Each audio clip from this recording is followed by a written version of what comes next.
नमस्कार दोस्तों, आज हम एक बहुत ही महत्वपूर्ण विषय पर बात करने वाले हैं। लंबे प्रश्न याद कैसे करें। अक्सर छात्रों को लगता है कि बड़े उत्तर याद करना बहुत मुश्किल होता है, लेकिन आज मैं आपको 5 आसान और असरदार तरीके बताने वाला हूं जिनसे आप कोई भी लंबा उत्तर जल्दी और हमेशा के लिए याद कर सकते हैं। बिंदु 1, भागों में बांटने की विधि, चंकिंग। 1 मिनट अगर उत्तर बहुत बड़ा है तो उसे एक बार में याद करने की कोशिश ना करें।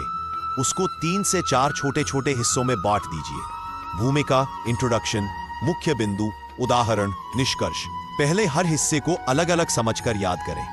जब सभी छोटे हिस्से याद हो जाते हैं तो पूरा उत्तर अपने आप याद हो जाता है। बिंदु 2, मुख्य शब्दों, कीवर्ड्स को याद करना। 45 सेकंड पूरा पैराग्राफ याद करने की कोशिश करने की जरूरत नहीं है।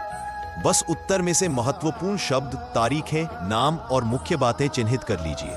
पहले सिर्फ मुख्य शब्द याद करें, फिर उन्हीं शब्दों को जोड़कर पूरा वाक्य अपने तरीके से बोलें। इस तरह आपको रट्टा नहीं लगाना। बिंदु 3, कहानी बनाने की विधि। 45 सेकंड अगर उत्तर उबाऊ लगता है तो उसे एक कहानी की तरह याद करें। हमारा दिमाग कहानी और कल्पना, इमेजिनेशन, बहुत आसानी से याद रखता है।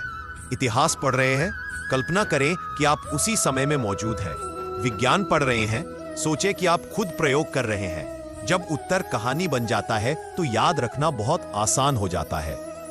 बिंदु 4, किसी को समझाकर याद करना। 40 सेकंड किसी भी विषय को याद करने का सबसे प्रभावी तरीका है उसे किसी और को समझाना। अगर आपके पास कोई नहीं है तो दर्पण, मिरर के सामने खड़े होकर खुद को ही समझाएं। जब आप बोलकर समझाते हैं तो उत्तर और गहराई से याद होता रहे। बिंदु 5, दोहराने की सही विधि, रेपिटेशन साइकिल। 45 सेकंड लंबे उत्तर एक बार पढ़ने से याद नहीं होते। एक वैज्ञानिक दोहराव चक्र में पढ़ें। पहली बार समझकर पढ़ें, दूसरी बार 15 मिनट बाद दोहराएं, तीसरी बार 2 घंटे बाद दोहराएं, चौथी बार अगले दिन दोहराएं।